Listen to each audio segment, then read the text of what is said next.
You ready?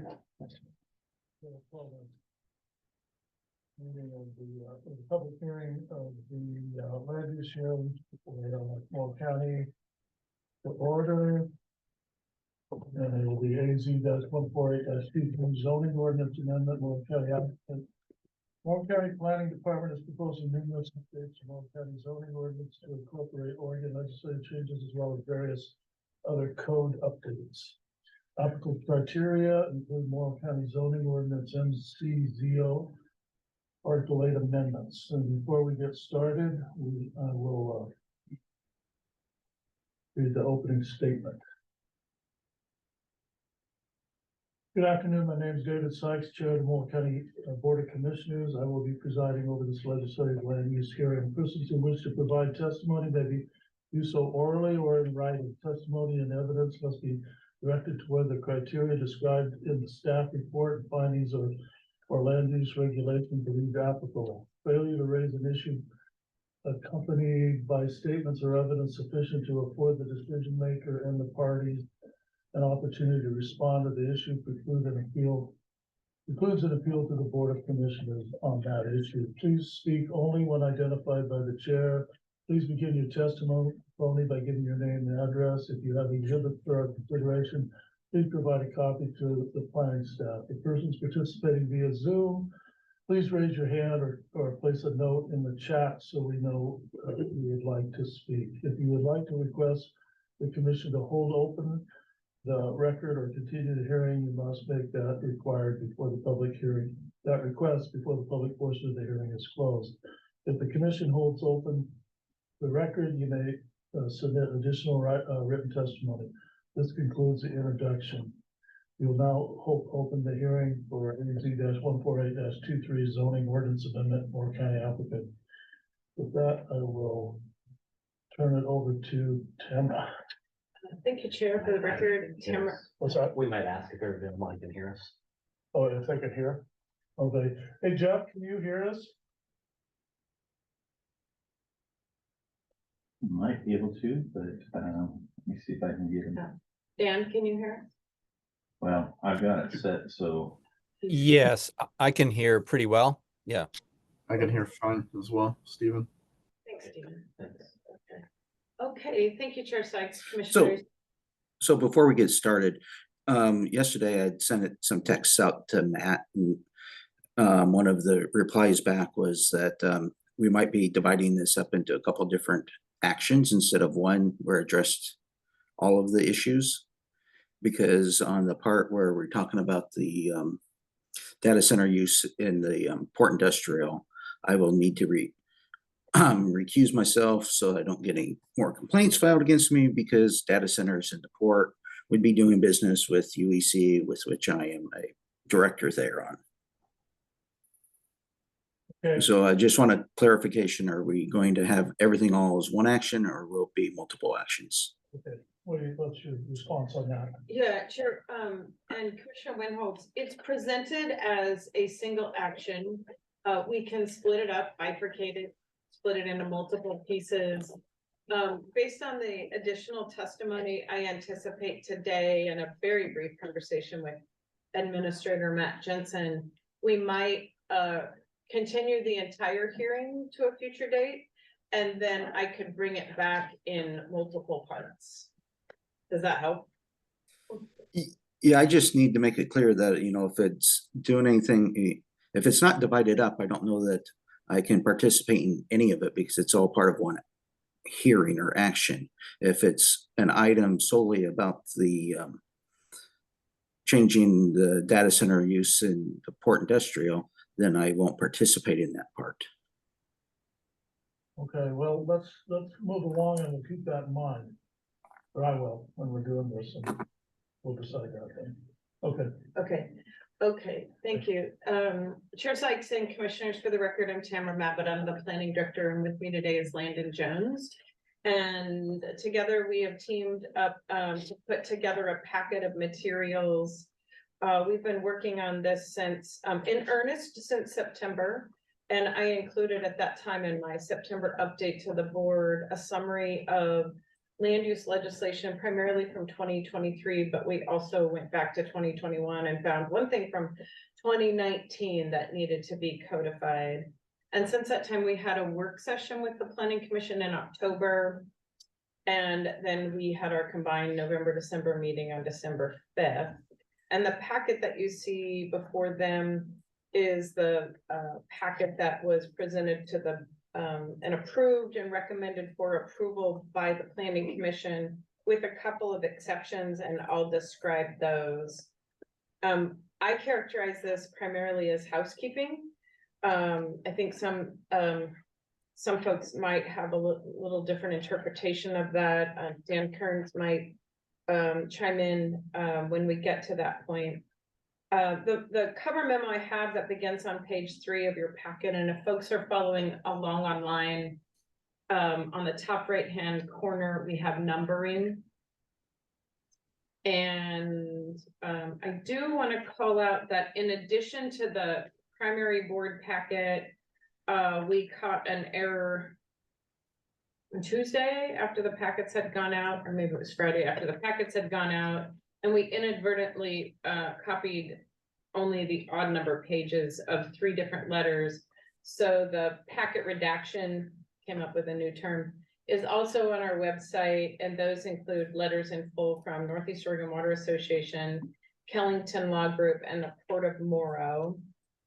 And then a later entry was a letter from the City of Boardman that was submitted and not included in the packet. So I'd like the board initially to, what was submitted in the packet? Never mind. So that's the entire packet. So that's the letter dated January 12th from the City of Boardman.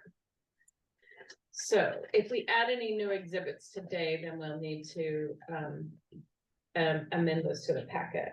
So what I thought I would do is summarize the 3 main topics that we're covering today, and then Landon here will go through them.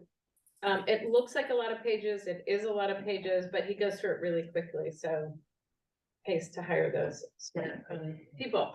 So the first topic is data centers, and the reason data center, any changes are included is primarily that the process we are legally required to follow is not correctly displayed in our code. You have to search and really search.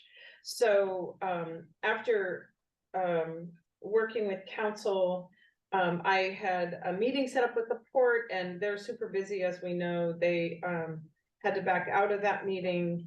We weren't able to reschedule, but we had 6 or 8 meetings with AWS because I gave them a heads up and said, we're looking at codifying the process we've been following. And over the past year in particular, we've had lots of meetings with different folks from Amazon to say, how can we, what can we do better so it's less confusing for you and your contractors and your subcontractors? And they said, well, let's return the favor. What can we do to make it clear? And we've had some really productive conversations, and all of us are in agreement that in order to site a data center, a traffic study is required. That's not abundantly clear in our code. You kind of have to dig and search to find that, but Amazon's own legal counsel pointed that out to us a couple of years ago that, hey, I know we haven't done that previously, but because we meet your traffic threshold, we do need to provide one. So legally, that's not a report that staff can review. We need to review it, provide findings, and an opportunity for public comment with a public notice. That's the process that we have included into the code here as well. And in order to be abundantly clear, and because we do have a lot of market activity with data centers, we together with them developed a checklist of items, and then we all agreed that rather than having to hunt through different parts of our code, we just call out, these are the requirements of a data center. We're not creating new standards, but we just pulled them all together for a comprehensive site design review. One of the attachments in your packet beginning on page 81 is the I didn't ask their permission to submit it, but it was the final version, the red line version from AWS to say, yeah, this is the language change we like, and that's the language change we have in here. We don't always get to be on the same page because we do ultimately play the regulatory role. It's the checks and balances, but was happy to say we did. And you'll hear today from the port, and you saw a letter in the record from the port that was submitted the day of the planning commission hearing, unfortunately, that asked us to slow the process down so they could do the port could do some wordsmithing. And I'm prepared to accommodate that if that's the direction the board wants to go. The next item, would be page 4 of the memo. We, at the request of the planning commission chair and the concurrence of the planning commission, we included a retirement standard for solar facilities, and that's applied generally in that would apply to all commercial facilities for generating power. And then we have apologies if it's confusing, it's nuanced, but language about accessory dwelling units. And that's a direct follow-up from Senate Bill 644 that was also on the legislative list that you had the opportunity to look at.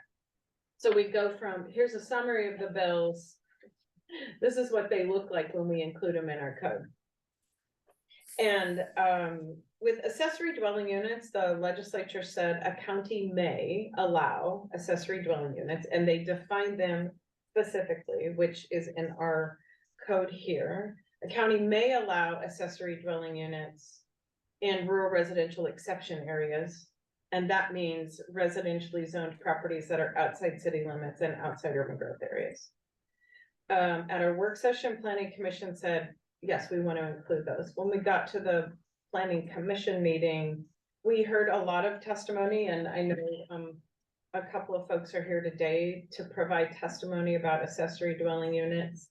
The planning commission voted to table the discussion. But as staff, we present to you what was presented to the planning commission, and you have the option to agree with them or disagree or change it to some extent. So we'll talk a little bit more about that when Landon gets to his part. Dan Kearns and I had a quick call just at lunchtime to talk about what Senate Bill 644 allows and doesn't allow. And we included it as a conditional use in those rural residential zones. But it wouldn't apply inside a critical groundwater area, which the statute addresses. It says a county will not allow accessory dwelling units in a critical groundwater area. And then we also added the groundwater management area. So so our conditional use standards, which Landon, we borrowed from Deschutes County. Mm-hmm. Yeah, Deschutes County was ready to adopt this the minute the ink signed on the governor's desk.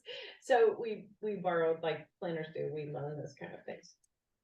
So that's really the summary. Any questions before we start going piece by piece? No, when you say that the planning commission voted to table it, then explain where the process, what's that mean to us?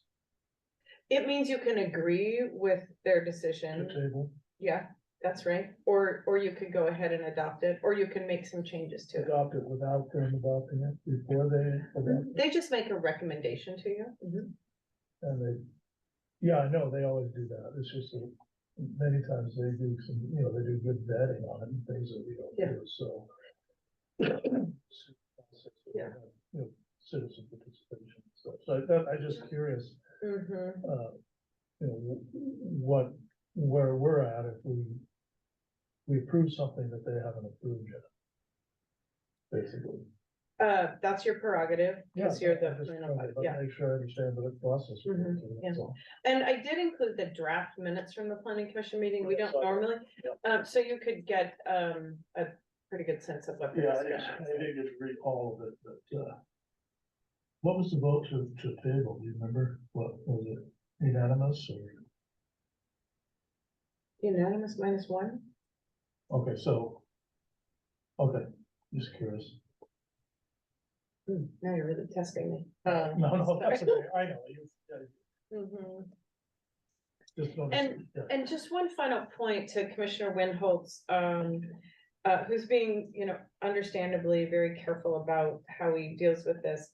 Um, if, if you think there are parts of this that you want to move forward with and other parts we don't, it's probably cleanest to continue the entire hearing for the entire packet. And then again, I could split out pieces for your consideration. I have my calendar, I'm sure Valerie and Matt do as well. Because the changes between what you might adopt today and the second reading should be pretty minor, nothing substantial. So depending on the comments you hear and how you want to deal with the data center and ADU pieces, I don't think the other pieces have much comment, but nothing on here is super time sensitive, so we can, but on the other hand, it takes a lot of momentum to get to this point. We don't want to protract it for too long a period of time. And Jeff, if it's okay, if I would just propose that as we get to it, we hear the public hearing, we hear that side of things. And then when the commissioners start to discuss, we will delineate saying we're discussing ADUs. And that way Jeff can chime in as necessary. And then now we'll discuss this and he can recuse himself from that portion of the discussion. Would that work for you, Jeff? Yeah, probably because we won't be taking a vote on anything today, right? So, Yeah. And if you did want to make a vote, then we could separate the issue and have separate resolutions of that. So, and Dan, did you have? I did.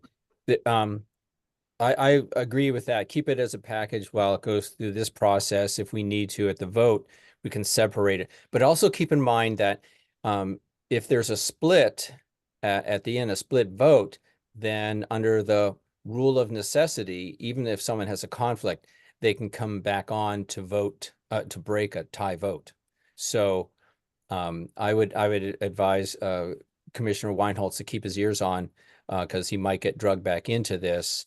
But also if you could give me a call and we could talk about the nature of the conflict. I did bump into the electric co-op issues last year, year before, and it doesn't appear to me that the regulations that are before us today would have anything like that same sort of conflict. But if you want, you can kind of give me your view of it and we can talk about it, because it does affect kind of the how the body functions on this thing today. yeah, at some point I should give you a call because there's been a complaint filed when I took action on signing a letter that went to FSAC, and the co-op doesn't even have a contract with the company, and the Ethics Commission voted to do an investigation. So yeah, I know it's a hot issue out there. I know. So yeah, so I don't quite fully understand the contours of the argument, but we could talk through it and see what's what. So move forward. So if it makes sense, we'll do the overview. And then according to your checklist, ask questions at any point in the process. And then I know some folks have either clicked on by Zoom or here in person to provide some testimony. I did include an adopting ordinance. It's very brief. And I also included findings. Dan said I'm not required to do findings, but I did. I did not address goal 5, which could be an issue with the ADUs, depending on what you choose to do with the ADUs. So would it be okay if I had screen share privileges? Because I'll prompt this. It helps me to follow. I would like that. Okay, it just is really nice when we're talking, listening to Landon go through his project. Share screen. Oh, we didn't start at Article 1, did we? Do you want me to pull the packet? Yeah, we'll pull it back in. Okay. You already have it open, right? There, Google tab. That's how you got to Zoom. Yeah. Yeah. Only this. It would be over here. Yeah. To get the forward packet. Yeah. So we'll picture to this. Oh, you want me to pull it off the, oh, no, it should be, okay, okay. There we go. Got it, I see it then. Always.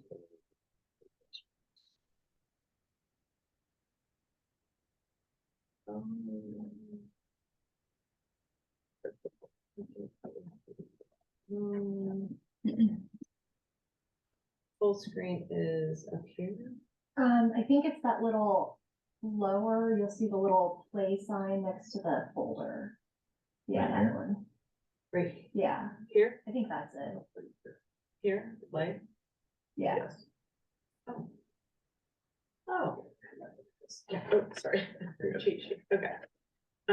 Oops, and I need to enlarge that a little bit, don't I? Okay. Thanks. Okay, there's the memo, there's this land and summary of the code provisions. I included in the packet a copy of the map. Again, this is on our website. It's on the Lubguama page. The dark color areas are the critical groundwater areas. Those are significant groundwater resources, and the Lubguama is just a groundwater quality designation. And it also included the checklist for data centers that we developed in concert with AWS. And there's a draft adopting ordinance, draft planning commission minutes, some draft findings.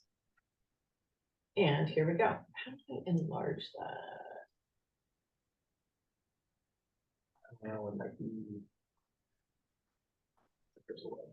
Okay, sorry, can you see it okay? I might just need some glasses. I'm gonna. It's just easier to track when I can see where you're at, and I can go to work. I agree. So yeah, we're starting on the top of the page, red. Page 24. Yeah, Okay, I'll be quiet. So later we can talk. 24 in the packet, Correct. gotcha. And this will be Article 1 introductory provisions. I think positive, all of the changes in this article are definitions straight from House or Senate bills, and they'll be signified by the comment on the right-hand side, what House or Senate bill and what year, and then possibly a little extra note if it's related to a specific topic. The first definition we have is accessory dwelling unit.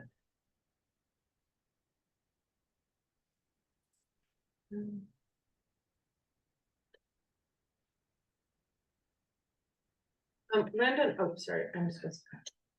Yeah, And then on the next page, we have average electric generating capacity from House Bill 2109. Commercial truck. So this was not a definition pulled from a House bill or Senate bill. This was made in conjunction with ODOT regulations and standards for continuity when it comes to the trucking limitations in residential zones. Energy generation area from House Bill 2109. Renewable energy facilities. Okay, what page you on now? Just to keep up. This is 28. Okay,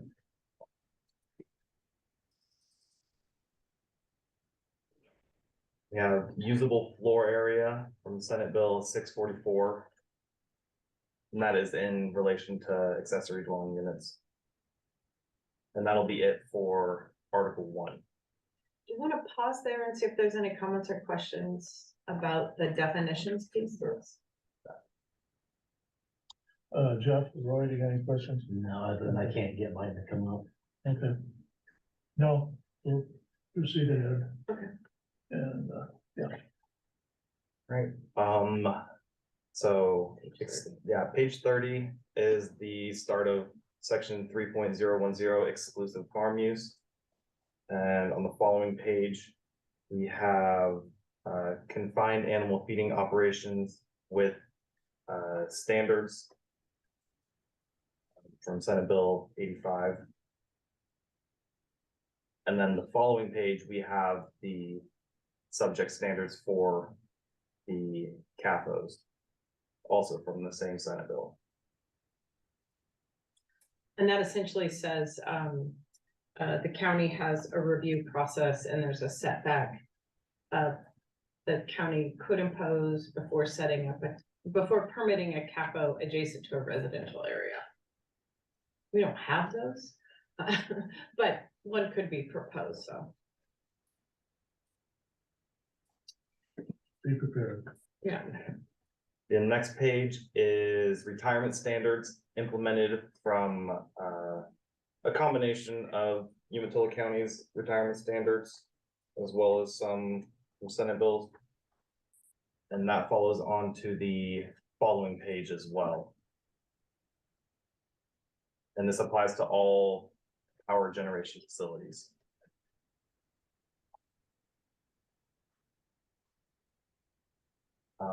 Next we have siting standards for photovoltaic solar facilities from House Bill 3179.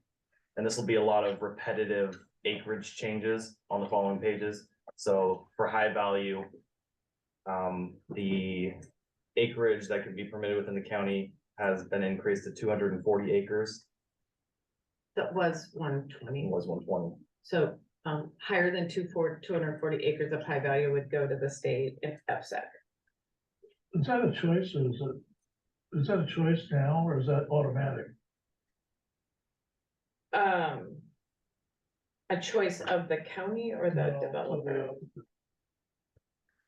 somebody No, if a developer, you can choose to get your land use permit and then apply. But if you have 241 acres, even if you had your land use permit from the county, you'd have to go to FSEC for the full site certificate. Okay. Yeah, oh, yeah, it's just the land, it's just the. Just the land use, Yeah, yeah, yeah. you're right. Mm-hmm. Page are we on? Page 37, there's another instance of high value farmland increasing to 240 acres. And then arable lands increased from 1,280 to 2,560 acres. Following page has another instance of high value farmland increasing to 240 acres and non-arable farmlands increasing from 1,620 acres to, Yeah, to 1920. to 3,840 acres, 3,840 acres.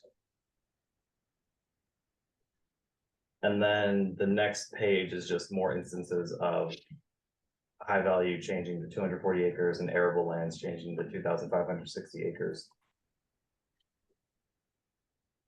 It essentially doubles the acreage that a developer could come and get their permit, pass up FSEC and just get their permit from the county. On page 40, Senate Bill 408 codifies the divisions of farmlands, so nothing smaller than 160 acres. Or specifics allowed in certain Oregon revised statutes 215.263.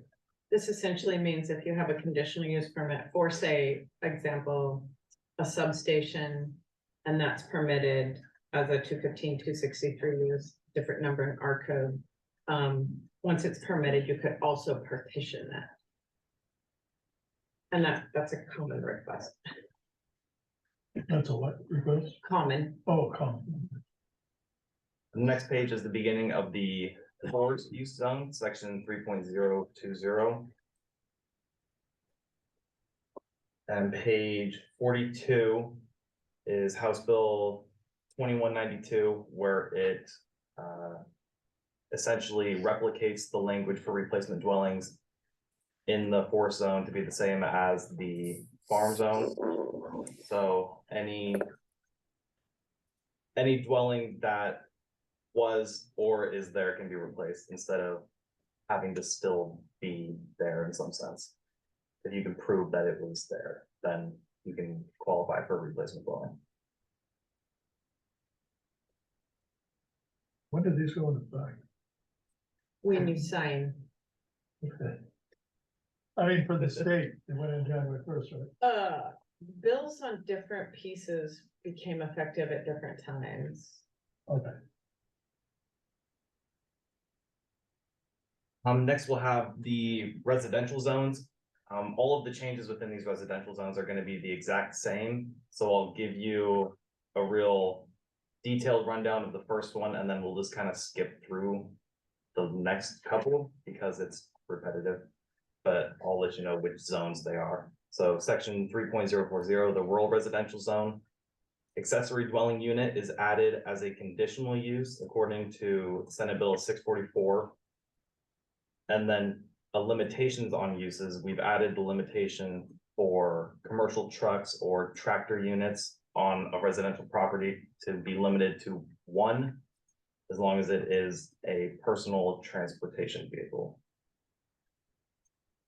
And that is because some folks might not have a passenger vehicle and they might say, that's how I get to and from work is with my truck.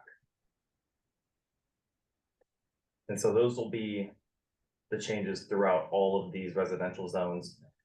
For section 3.041 farm residential, it is the exact same changes. Section 3.042 rural residential 10, it is the same changes. Section 3.050 suburban residential, it is the same changes. What, just make sure, what page on now? Suburban residential, so we're on 52? 53? 52 and 53, yes. Okay, just wanna So make now sure. we're on Keep it up here. 54, Oh, now we're on to the next. Okay, which should be section 3.051 suburban residential 2A. right. Sorry, I am going a little fast, I apologize. No, And now we're into the data center piece of the industrial zones. There's two presentations offered. Staff as well as planning commission has given a recommendation on which language they prefer, but we have provided both to show you the difference. So you'll see a repeat of zones. So you'll see 2 copies of general industrial and then the following zones to show the difference in these changes. So first thing to note in general industrial is a little housekeeping adjustments within the heading of page 56. And on page 57, you will see data centers as an outright use subject to standards that have been created in the ordinance.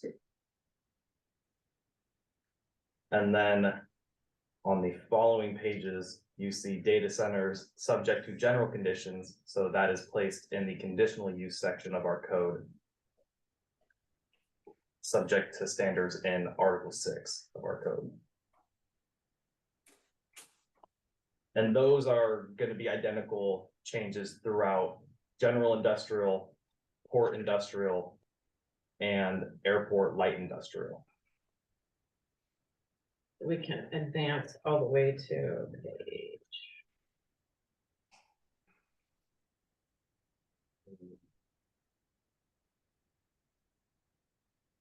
Oh, 66. supplementary provision. Article 4. And on page 67 and 68, we have created some continuity with the tax code regulations of the county for the size of manufactured structures that we can permit. So this allows smaller buildings to be permitted, so something as small as 8.5 feet wide. For lack of a better word, home, perhaps. Mhm. Page 69 is the language that we created in conjunction with Amazon. 69 through 71 is 4.166, which is a completely new section, site plan review for data centers. So all of the information in this is mirrored in our data center checklist. I got a quick question just came to me. We were talking about, and this is maybe earlier when we were talking about some of these changes on the acreage requirements. Mhm. I know on some regulations, you know, EFU ground and so forth, or mountain property, whether or not you can have it's different from west to east, you know, on one side of the Cascades. Does any of that apply here? Like if you're gonna build a data center in a solar farm in the valley, I don't think they put a lot over there, but just for instance, is it the same over there, do you know, or is it different? For renewable, there are significant portions of that ORS 215 has the east versus. And then on the west side, you also have two counties who there's another subset to those two counties, but the siting standards are universal, so we Okay, don't I was distinguish. just curious. And there actually are more solar facilities going in on the west side, surprising. Yeah. They're smaller but even some commercial scale solar facilities. Lots of things like, rooftop, but Okay. some, yeah.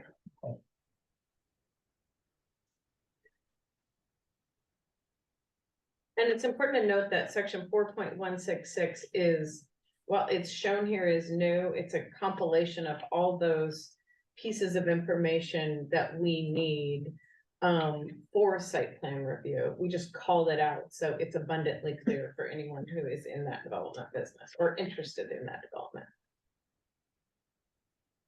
And we'll move to page 72, which is Article 6, conditional uses. But there's a little housekeeping at the top of that page to clarify some continuity with administrative review throughout the entirety of the code. And then on page 73 and 74, we'll have the conditions placed for accessory dwelling units specifically. And that correlates to what those residential zones. Mm-hmm.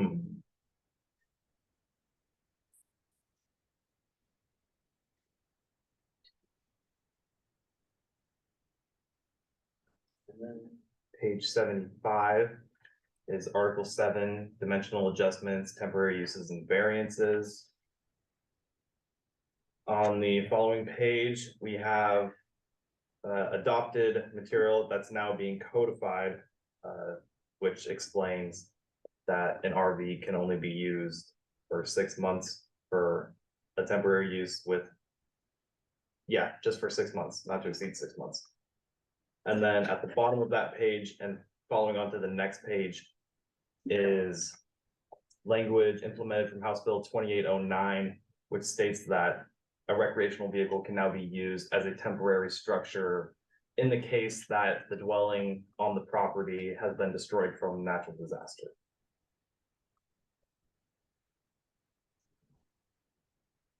And then page 78, Article 9. 79 is the specific pointing out of agencies that need to be notified in the case of renewable energy facility application. So this just specifically states some agencies that need to be notified. We do this anyway. Really for any application that's subject to any administrative review, anything other than over the counter. But some of those entities wanted us to just codify it, which makes sense. So it's transparent. On the downside of that, it makes it might imply to the newcomer looking at our ordinance that we don't notify other agencies, but we do. But these are for sure that we do. And that's Just a number, I mean, why I'm just to say, you've got 7 here. What's the total number you think we notify when we do something? Just, I'm just a guess. Yeah. 20? Yeah, that's okay. pretty good All guess. right, Yeah. I'm just curious. Yeah. Okay. Yeah. We have this internal checklist. I'll show it to you. And there's a fair amount of responsibility on every planner. So when we write a report and write findings, so this is our agency checklist, and we're constantly updating it because people's names might change, but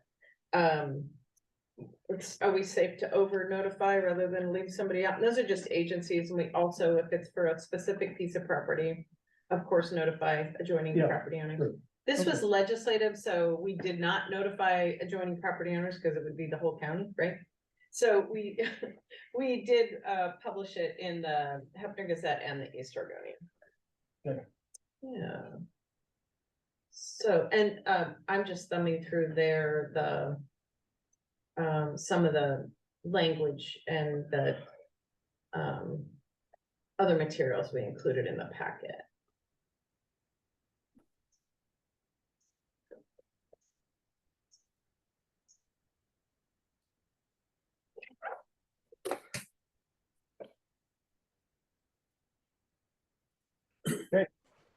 Questions?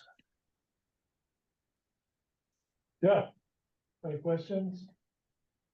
No, like Matt said, I think I'll wait until after you have the public hearing Yeah, portion then. yeah, I'm not sure if you, okay. We won't go on, we won't beat that, of course. Okay. So we are ready, right? Yeah. Take public testimony?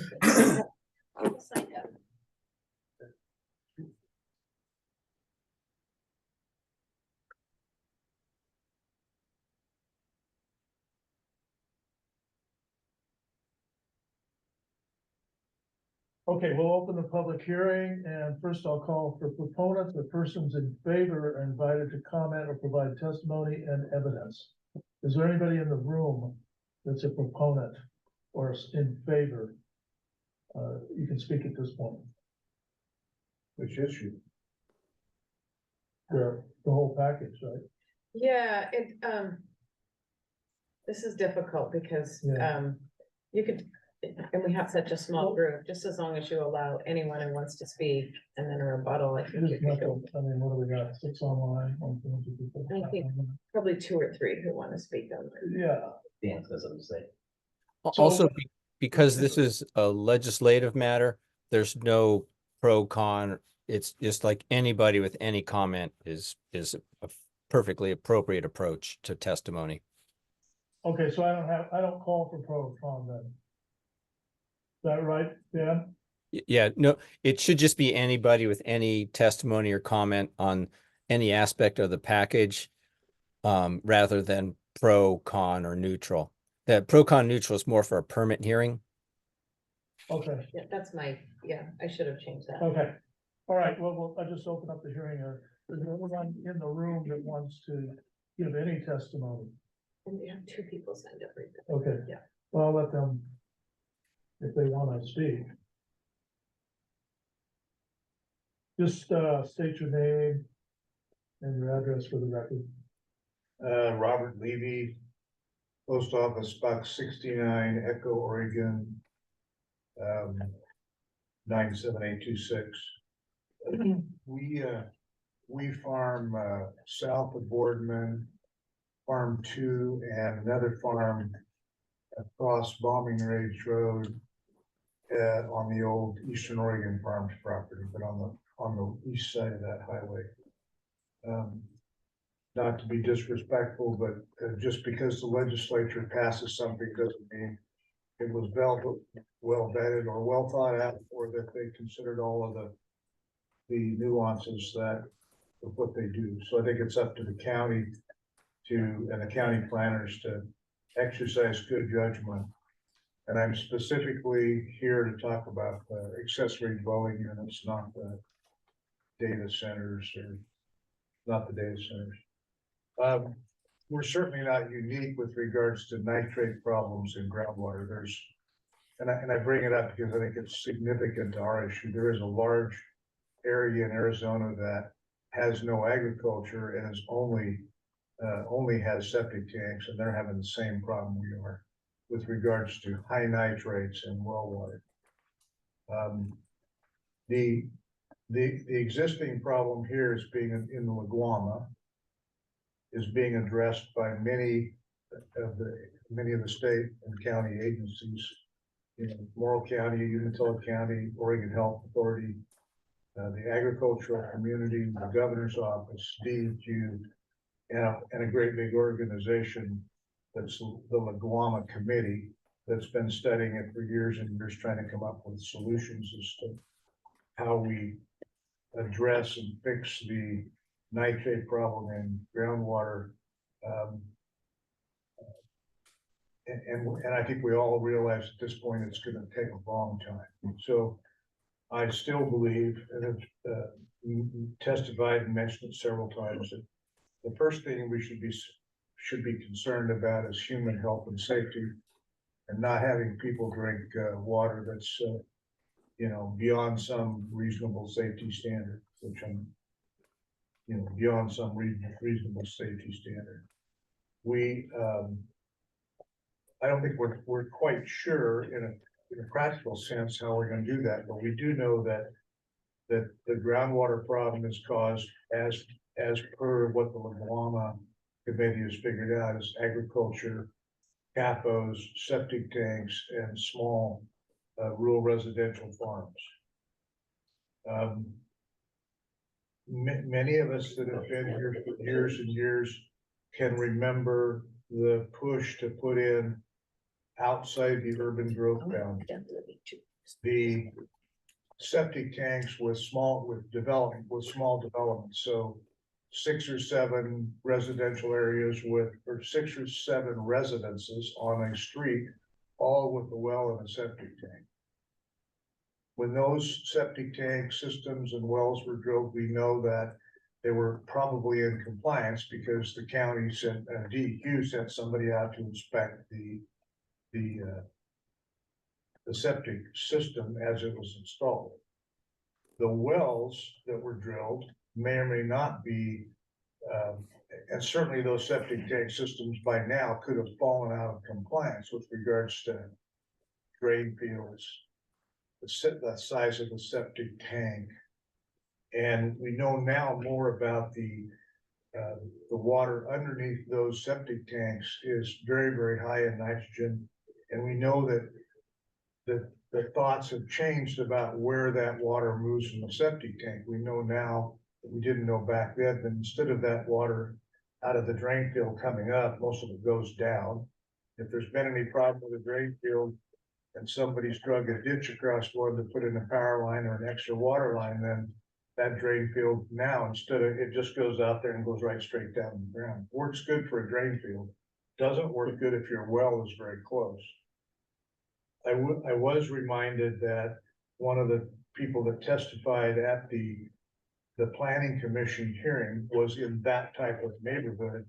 And they commented that they not only were worried about their system, but they were worried about what their neighbor's system was doing because they're not that far away. And they were actually downgraded from that system, from their neighbor.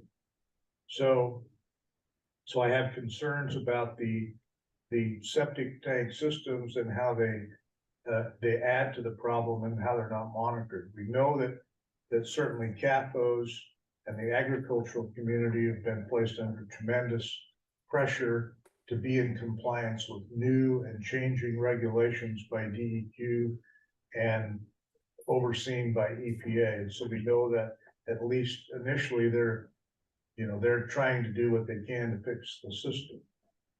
I think from a practical standpoint, adding another accessory dwelling unit to existing septic tank and an existing well that was designed for one home, and putting, I think it's up to a 900 square foot dwelling next to another dwelling and hooking that all together makes no practical sense. Not for the landowner that's there and not for the landowner's neighbor. We have a unique set of hydrogeological issues here in North Morrow County.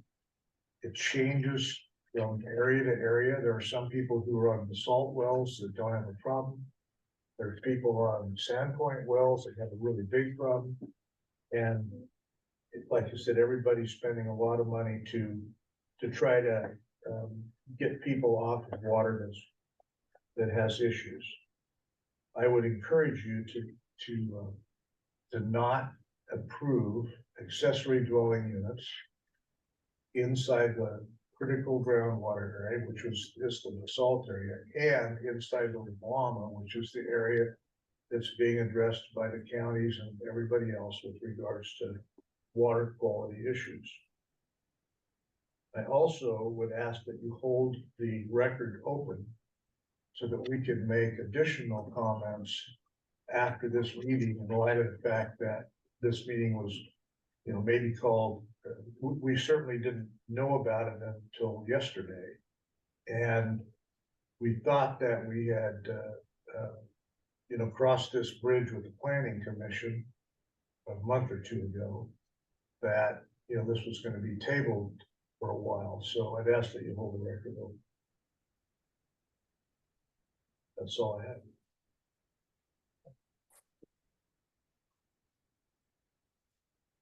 Well, that was one of the things I thought of, and we're asking, I just like it when the planning commission vets things. They did a really good job on the data center, and I really appreciated everything you did on that.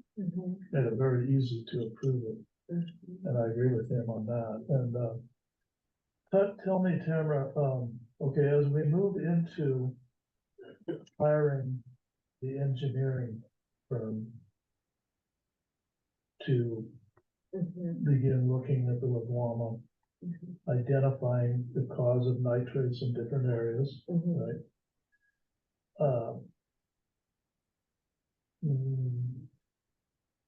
Will there be a change? Will there be changes, do you think, in a possibility for changes? Like he said, maybe an accessory dwelling rather than hooking up to the main one, put in a different septic, or are there different kind of septic systems that do better with nitrates than others that might be required in the Wigwama? Do you know if that's a possibility? Does a sand system do better? I know sand is mainly soil. Sand filters don't generally help in the nitrates. No. Okay. So is there, because, we keep saying there's different solutions in different areas of the Wigwama. So, if someone has a brand new septic system, I don't know the standards for the septic system. Do they allow nitrates out of that system? Do we know? So really, I'm not 100% sure how to answer this, except the focus of the EPA grant is looking at the wells and the well construction and looking at alternatives. Some of those alternatives may address septic systems. So if in that research, they conclude that there's a direct correlation between an alluvial well, 10 to 100 feet, and an adjacent septic system, the solution for that parcel might look different than another piece of property. So, but it's not, the scope of the project doesn't directly address septic systems. So I'm sorry to sound convoluted, but that's probably the most clear way to say it. I think we'll gather more information about the effect of septic systems. And when we eventually get to look at the Oregon Health Authority data that tests for more than nitrates.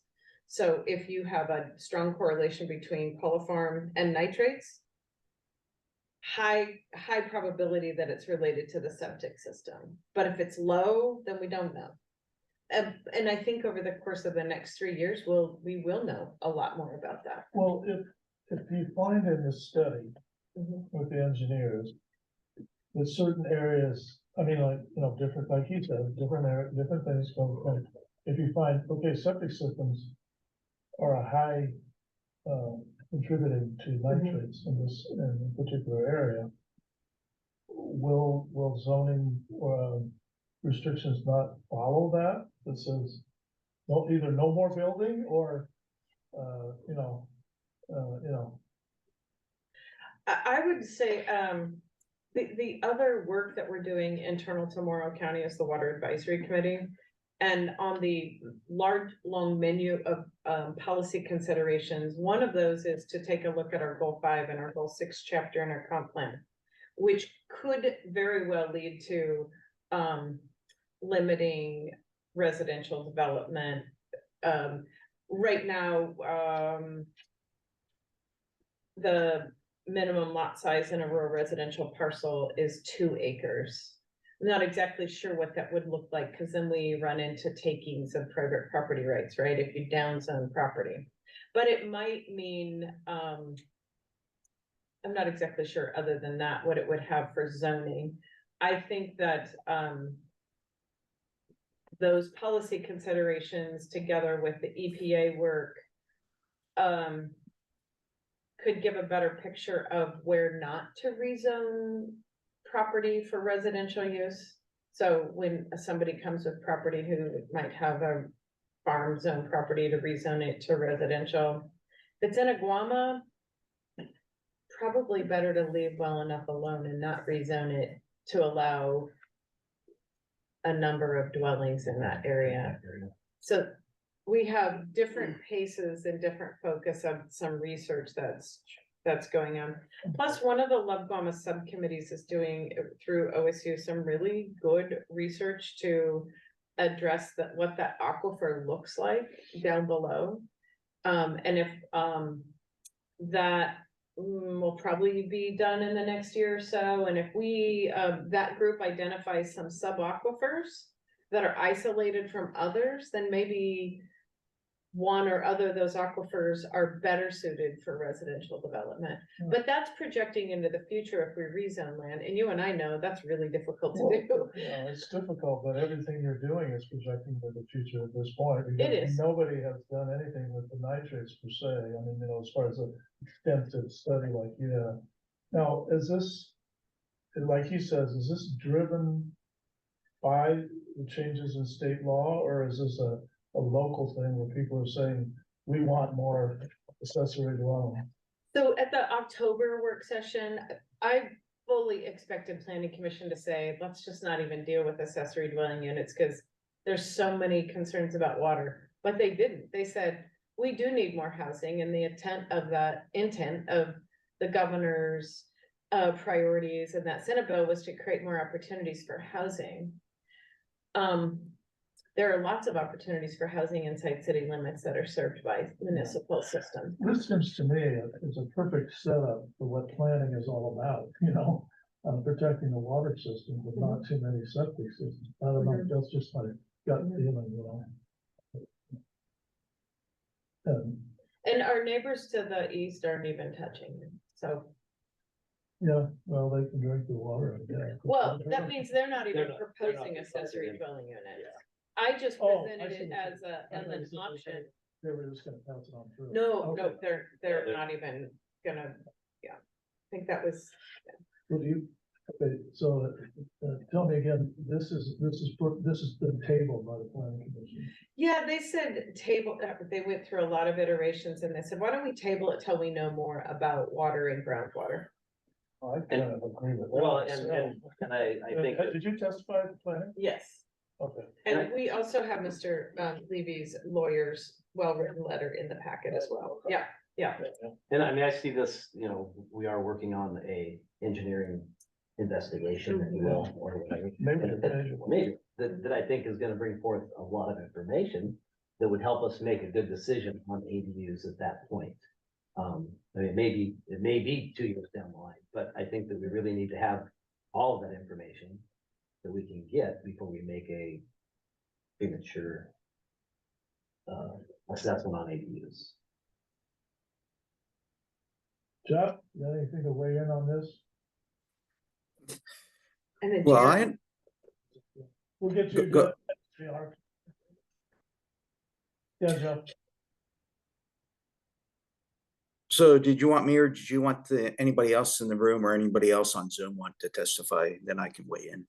Okay, well, I was just thinking of the general, you're not really testifying as a member of the public. No, Just have the general conversation we have going at this point, because the next person might be talking about something different.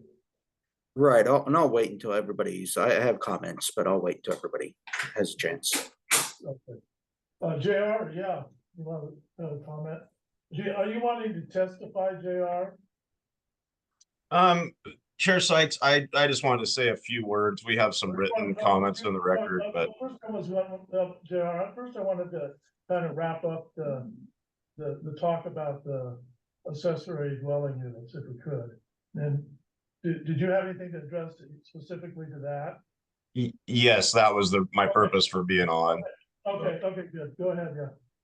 Yeah, so thanks, Chair Sykes, members of the commission. For the record, my name's J.R. Cook, Director of the Northeast Oregon Water Association. Our mailing address is P.O. Box 1026, Pendleton, Oregon 97801. And as I said before, we have some comments in the record from the Planning Commission. And quite frankly speaking, we're very appreciative of the Planning Commission deliberation and the thoughtful dialogue back and forth with staff and folks last month that led to the recommendation to table. I'm not going to go into the details that I did with the Planning Commission, but you know, in my 22 years of experience working on the solutions for water quantity, and then a lot of people probably don't remember, but in my previous life, when I worked on the dark side for government, I was actually on the Lower Umatilla Basin Groundwater Management Area Committee when I was the assistant plan director at Yuma County. And a lot of those conversations really are the same as they are today, you know, about carrying capacity, these alluvial wells next to functioning or non-functioning septic systems, density, who's connected to who. And I will say, I think we're on the right track as a region. The grant that Tamara's putting together for the EPA funding, the postdoc position funding to put a peer-reviewed consolidated data set together. That work is ongoing. The solutions-driven efforts to try to get some of these hotspot areas that we know need to get taken care of.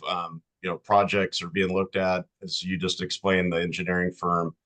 And then at the same time, we have this ongoing conflict between exception areas, which are rural residential areas, and the statewide protected resource land base, and the potential for, you know, forcing significant changes or increasing the costs of farming activities based on opinion or lack of fact.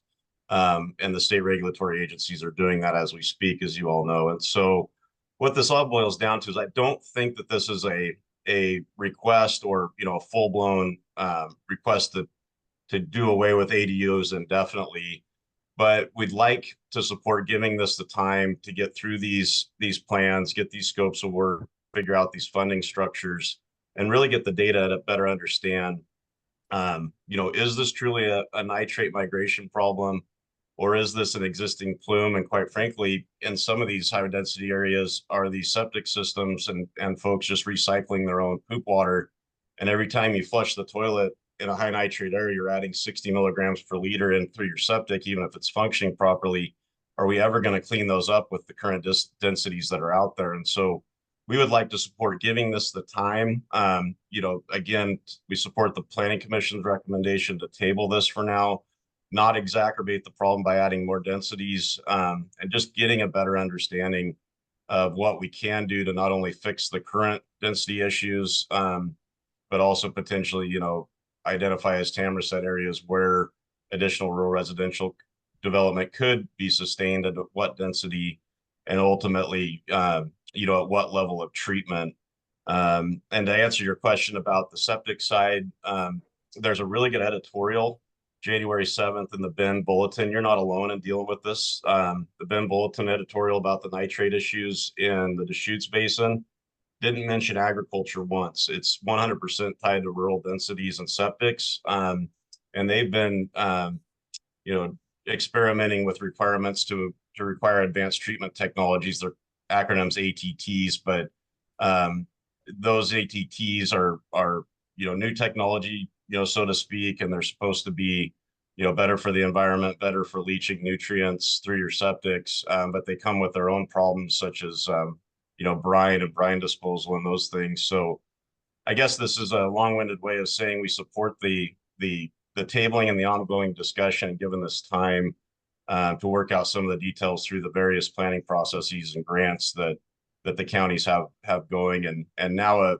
as you know, is there to support and work on the projects like we've done with water quantity and sustainability, trying to figure out ways where water quantity efforts can also lead to you know, better drinking water for the rural residential areas through either recharge or freeing up basalt groundwater from ag that can be developed by cities and community water systems, things of that nature. But again, those aren't set in stone yet and are just on the you know, the forefront of discussion. So we again would just, you know, would encourage the the Board of Commissioners to table this, continue the discussion, and give it time for these other efforts to mature and provide a little bit more fact to the discussion. So with that, I'll open up to any questions. But again, thank you for your time and consideration of our comments. Thank you. Any questions for JR? Jeff? Jeff, is there anybody else in the room that wants to testify? About ADUs, maybe? I think Yeah. that was it on ADUs. Anybody online that wants to, on Zoom, that wants to testify about ADUs? Who's PFEIN? Okay. All right, Jeff, JR, I think everybody's done now. Jeff, you want to make a comment?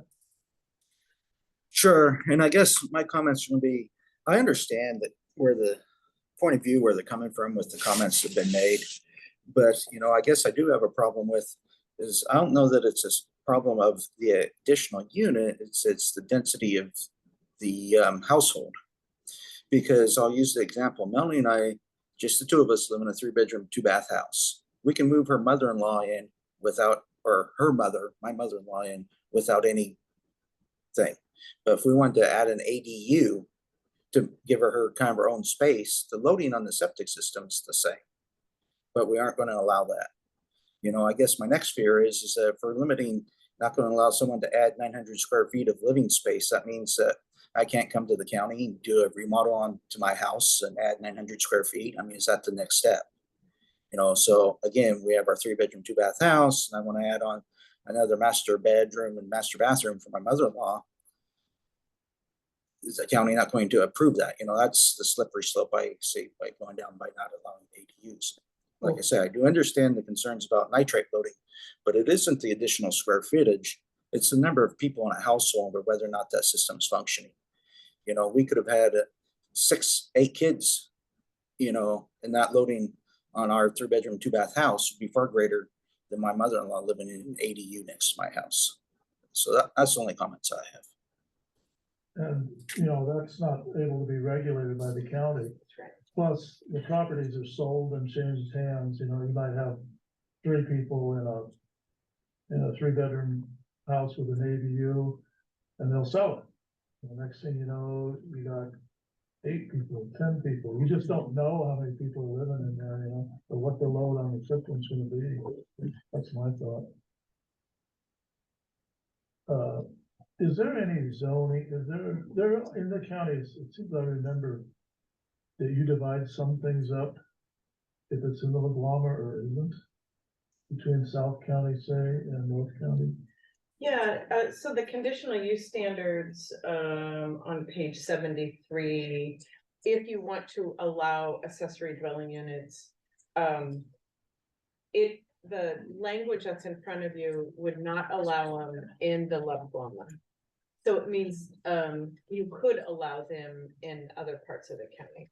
And I did hear from Lexington and Hefner, they were actually supportive of it. There are no rural residential areas in the south part of the county. Only residents are inside city limits or urban growth area, but they were generally supportive of it. If at some point in the future, land was zoned, say, rural residential 10. City of Irrigon and Boardman, by the way, I didn't mention that. You have a letter from Boardman, and they specifically asked for the county not to approve, and Irrigon was the same.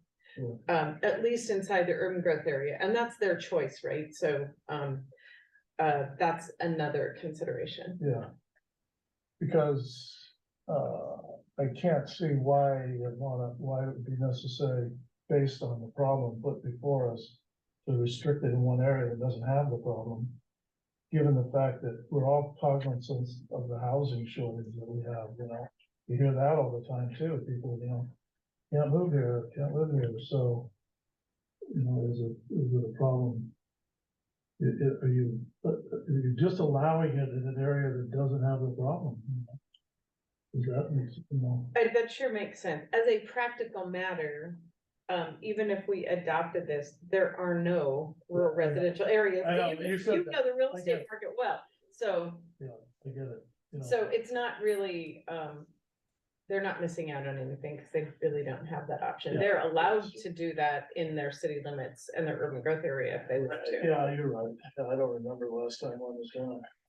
Yeah, same, right, same. Mhm. Never. Okay. All right, so, there's, I guess. So what did we decide? Are we gonna pull different parts of this out for voting on, or we're gonna wait for the whole thing, or what? So Chair, if I might, Yeah. I think that the folks who were here and on Zoom to provide testimony about ADUs, is there anybody, I think they're finished, and maybe you want to just give us a straw poll guidance. So if you're inclined to remove it, that's what Dan's saying, if you decline to remove it, that makes our job easier. We can just do that. Or if you want to keep it, we can do that as well. So, and rather than, Well, declining to so you- remove it and keeping it is the same thing. Well, no, so are you talking about permanently or tabling to? Because I mean, the question is, if we come up with enough data that says that, it's really not that issue, which I don't believe is the case. But if that was to happen, or if we do come up with enough data to say that's definitely a cause, then at that point, you could say we aren't interested, or depending on the data, we are interested. Yeah, but I think what we're talking about now is, It's just in this do meeting. we take yes, out, yeah. yes, Okay, yes. so that's what I wanted to clarify. So yeah, I have no problem pulling that from this meeting. And in 3 years, 5 years from now, we can We revisit can it. revisit, it, Okay. absolutely. Now, Dan, you give your thumbs up on doing what? He needs to be unmuted, and I think, oh, he's it. Yeah, the straw poll is a good way to slice and dice the components of this package. So you can decide which to table and which to promote and go forward, or tweaks that you want to make to this section or that section. But at the end of this process, you'll have to make a vote on a package. So the straw poll, the straw vote in the middle here is a very useful tool. But that doesn't mandate anybody to do what we say. Right. You could change your mind. No, I mean, if we pass the whole package and then have a straw poll that we want parts of it different, that doesn't. How would that Oh. mandate our decision? Okay, so if you take a little straw poll and say, look, we don't want to do the ADU thing now, we need more data. Just kind of do a straw poll if that's where the board wants to go on that. So at the very end of the process, when you have an ordinance before you or a vote on the package, that motion can say, do approve X, Y, and Z, but table, A, B, and C. Okay, thank you. Gotcha. That was better Okay. clarified. Yeah, I was Yeah, confused. Yeah. okay, well, understood.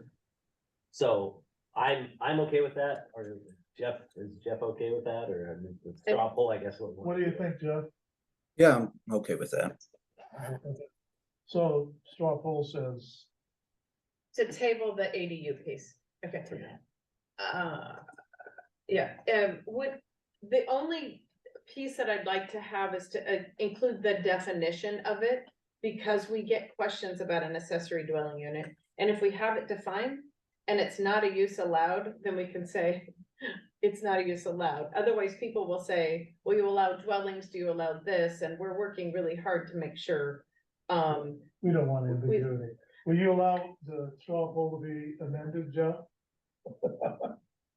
Yeah, Okay, so right now it sounds like we'll just keep the definition piece. That's super simple, thank you.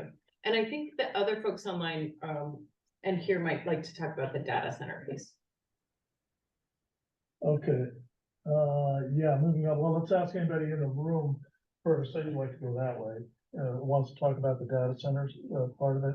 I do, but I think it makes more sense for the port to go first if they're so inclined. Who is the port? Jacob Kane, and I don't know who else is online. Oh, okay. Didn't say for a while, so, okay. so David, Yeah. just to be clear, for this part of it, I will recuse and not participate in any conversation. You will recuse. Okay. Yes. Okay, Jacob, you're up to make comments. All right, thank you, Chair. Good afternoon. My name is Jacob Kane. I represent the Port of Morrow. Our mailing address is P.O. Box 200, Boardman, Oregon 97818. We've got a letter on the record that we submitted to the planning commission. I'm not gonna add much more to that besides the fact, or just to reiterate that we're really asking just some more time to address the issue. We've engaged our land use consultants. They see the potential for adding standards to the outright use language is potentially impactful and significant. So we're just looking for more time to engage our land use attorneys and consultants and really dive into the weeds, not just in the language of what's in the code, but also the checklist, the proposed checklist, as well as some of the language in the development code. So again, we're just looking for more time to engage and have some impactful discussions around really the modifications and what that means to us, you know, our current data center customer, our future data center customers, and how impactful that is to all of our zones. Thank you. Okay, thank you. Now, just refresh your mind too. The planning commission did pass it. They didn't table the part about, Correct. okay. That's right. And if you want to give your name and your title or. Yes. something like that. So thank you, commissioners. My name is David Amanero. I'm here to represent Amazon Web Services. My address is 221 Newell Street in Walla Walla, Washington.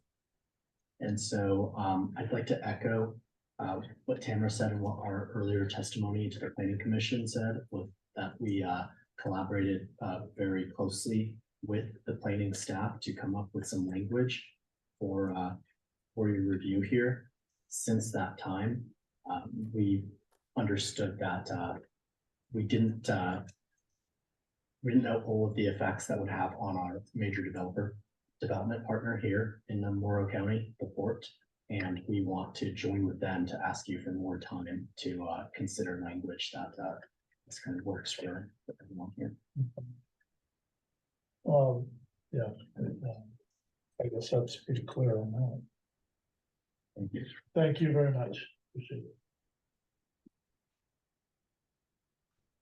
Okay, Jeff recused himself. It's me and him. Somebody else from the Port of Morrow, I don't know if they wanted to speak or not. Anybody else want to comment here? Raise your hand on the Zoom. Okay. Nobody else in the room. So. Okay. Unless you want to talk about Dave. No. My opinion. We do actually. Everybody's opinion. All right, so we heard testimony now. Well, we're not gonna, we would need to close the public hearing then. So, Before you close it, I think you want to continue it, right? Should they close and then continue down, or continue and state a date, time, location? Well, if they're not going to make a decision today, they should figure out, kind of decide just what you want to do. My recommendation is you can conclude the public testimony at this point and discuss what you want to do procedurally. But whatever you do, be very clear about where it gets continued to, time certain, those sorts of things. Does that make sense? yeah. So I would conclude the public input at this time and then have your discussion and then see if you want to continue the public hearing at a set time in the future. Okay. All right, so we'll conclude the public testimony portion and then commissioners will deliberate.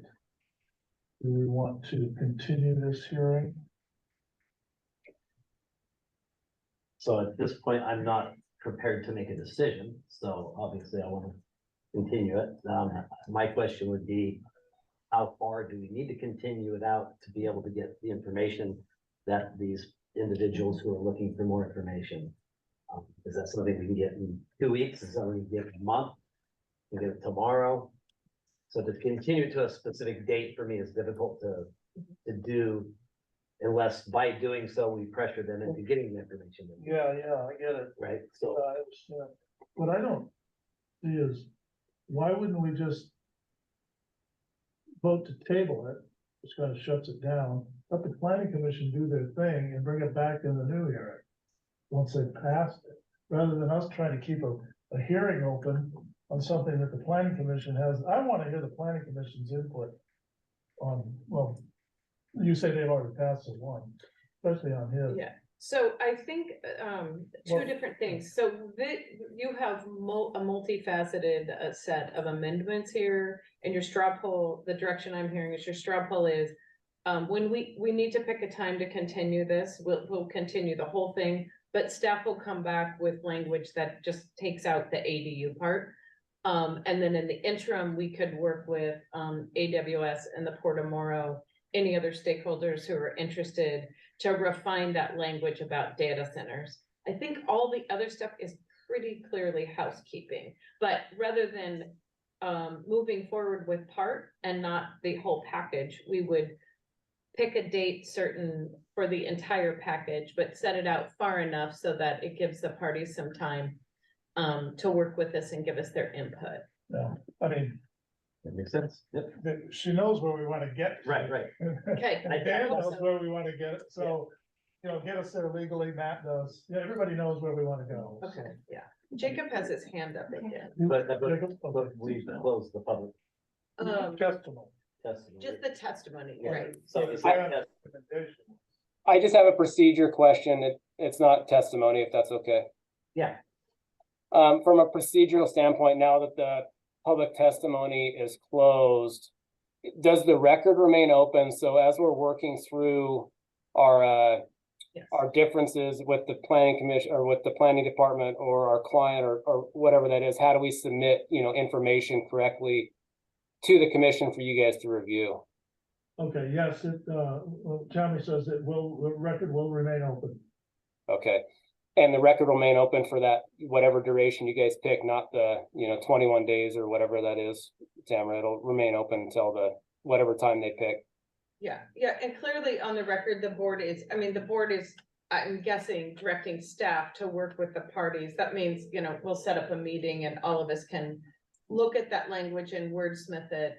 Ideally, we come back with a package that's a consensus, but I can't promise that because I have obligations as your planning director to make sure certain laws Well, are in there. Yeah, We're just getting past this. yeah, You know where we want to go, so you and Dan, walk us through it, because we're all on the same page, get us Yeah. through it and leave it open so you can continue working on it. What happens from there, happens from there, that's Mhm. beyond what we're doing here, so. So Okay. I'd recommend leave the record open for written materials at least. And when this comes back for a final hearing or two, you can decide then if you want additional oral testimony at that time. There's really no harm in that. This is a legislative matter, a lot of moving parts. Okay. Will anybody be noticed again, Cameron? So what we do before we conclude the hearing today, we'll find the date, time and location, so we don't have to re-advertise with another public notice. Anybody who participated, and I would reach out to them to see if they want to meet with us.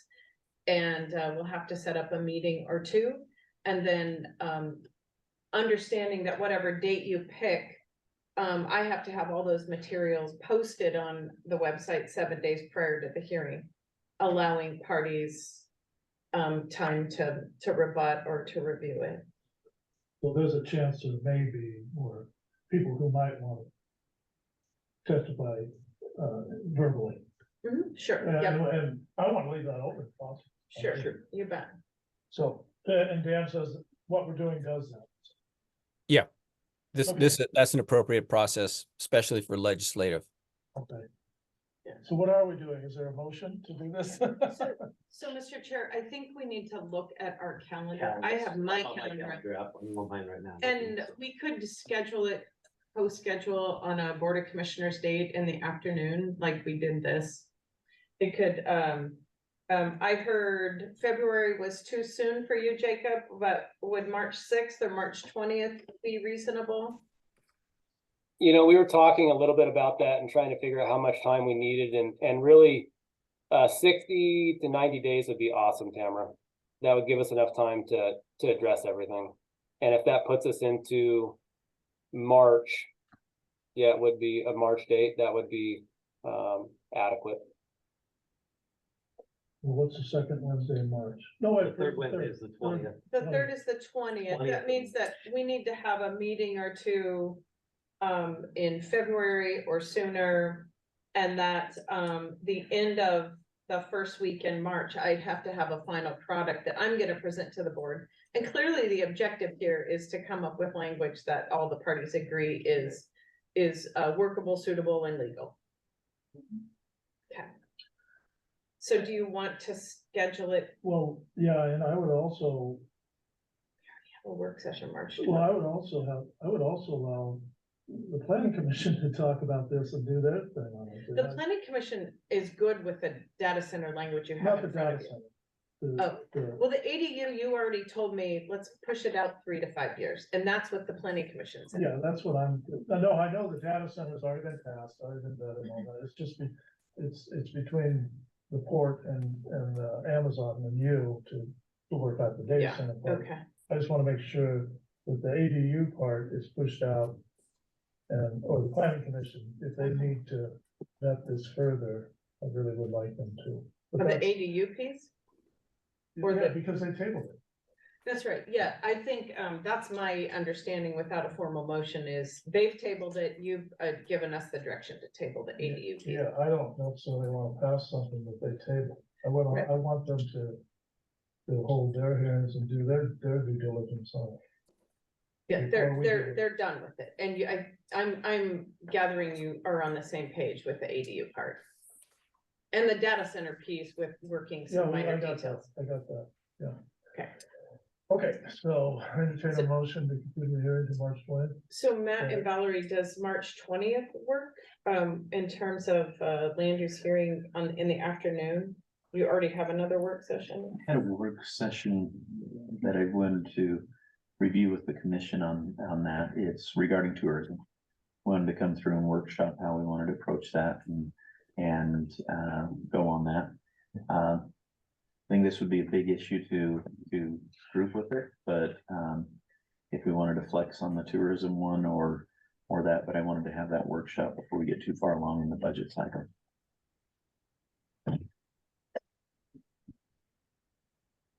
How long is that, do you think that'll take? Hour, a little over an hour, depends on how many questions you have. I'm willing to work a little bit. We don't do anything anyway. Yeah, we'll do it anyway, got nothing going on, we don't do nothing. No, I would be fine doing both in the same day, if you think that there's enough time to do so. If not, Well, we're kicking out of this one in an hour and a half, so hey. I think, I'm expecting, a more refined product and a consensus than hoping it's pretty simple. Not foreclosing any opportunity to have last minute testimony or written testimony for sure. Okay. Would you want to do this one at 1 o'clock? Yeah, I think we can tag team them.